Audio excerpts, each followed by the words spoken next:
travaille pour Novetic depuis 5 ans. Je suis journaliste à Novetic et en charge de la rubrique Transition écologique.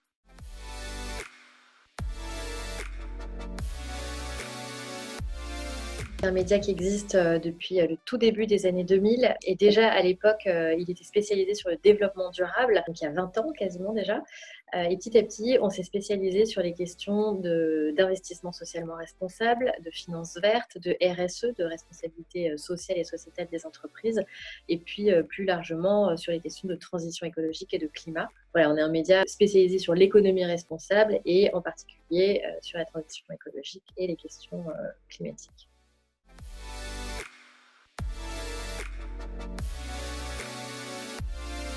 Depuis 2015 et la COP 21 à Paris, qui a abouti sur l'accord de Paris, on a vu à ce moment-là, toute l'année déjà, une effervescence d'annonces de la part des investisseurs, des entreprises, des communiqués des ONG, etc. Donc là, les médias s'en sont vraiment emparés, en tout cas les médias français. Et effectivement, à Paris, à la COP 21, il y avait énormément de journalistes. Le sujet était un petit peu retombé les années d'après, mais là, je trouve qu'on retrouve des sujets qu'on traite, nous, chez Novetic, donc médias spécialisés, dans les médias généralistes de plus en plus, et tant mieux.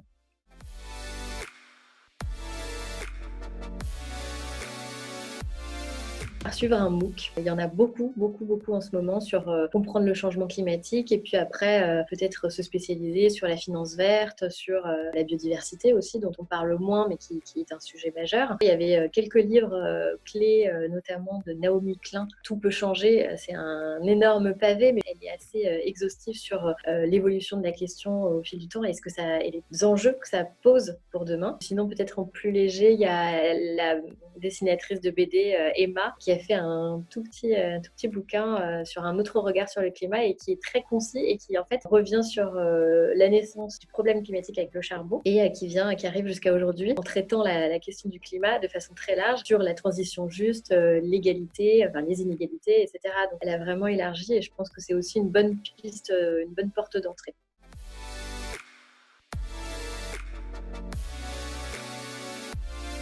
Je suis en train de travailler sur un gros papier sur la neutralité carbone. Toutes les entreprises, y compris Amazon, s'engagent à devenir neutres en carbone. Quelque part, c'est énorme, mais en même temps, derrière, on se dit, mais comment en fait, c'est pas possible. Il faut du coup compenser énormément. Compenser, ça veut dire aller acheter des crédits carbone qui sont pas forcément au bon prix, à des tarifs très bas. Donc, est-ce que c'est ça la solution? Non. Mais en tout cas, le débat est là et aujourd'hui, on parle de comment les entreprises doivent faire pour être neutres en carbone. C'est un débat qu'on n'aurait jamais eu il y a 5 ans. On peut discuter.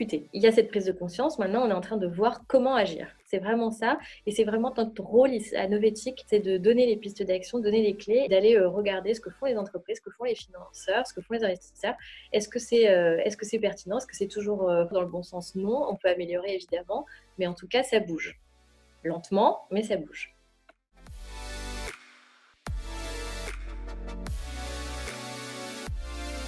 Une des infographies qui a le plus marché sur Novetic et dont je suis assez fière puisqu'elle a créé une certaine polémique, c'est une infographie qui reprenait une étude du cabinet BNL Evolution. Et donc, le cabinet avait imaginé tout un tas de mesures qu'il fallait qu'on mette en place pour arriver à un réchauffement limité à 1,5 degré. Et dedans, évidemment, il y avait des mesures très controversées comme l'interdiction des vols long courriers, l'interdiction de l'achat de maisons individuelles, par exemple. Je dis pas, et le cabinet BNL ne disait pas que c'est absolument ça qu'il faut faire, mais en tout cas, ça montre l'étendue des efforts qu'on doit fournir. Il faut que chacun, après, aille piocher là-dedans, peut-être arrêter de consommer de la viande et du coup se permettre de voyager une fois par an, faire un aller-retour Paris-New York. Bon, voilà, il faut...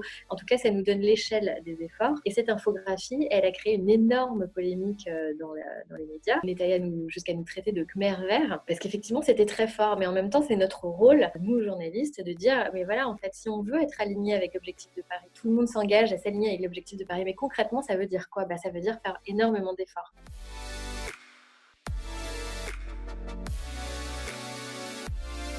Je vais essayer de me concentrer sur des papiers qui vont vraiment permettre de décrire la transformation du monde en cours. Et alors, par exemple, là, je me focalise et on se focalise au sein de la rédaction sur les plans de relance. Ça, c'est essentiel. Est-ce qu'on va enfin prendre le virage? C'est une occasion unique. Tous les pays qui repartent quasiment de zéro avec une feuille blanche, on peut être super ambitieux, en fait, puisqu'on sait ce qu'il faut faire. L'argent, on va devoir le dépenser, donc il suffit de flécher, il suffit. En tout cas, on a l'occasion de flécher les investissements vers des secteurs vraiment porteurs sur le climat, mais pour l'emploi, pour la transition juste, etc. Donc nous, on va vraiment scruter ça. Et je vais m'atteler à vraiment essayer de décrire comment est en train de se transformer le monde. Aussi peut-être accentuer sur l'urgence à agir. Et peut-être être moins optimiste et appuyer sur le fait que là, on va vraiment droit dans le mur, que ça s'accélère et qu'il faut qu'on change de fusil d'épaule très vite.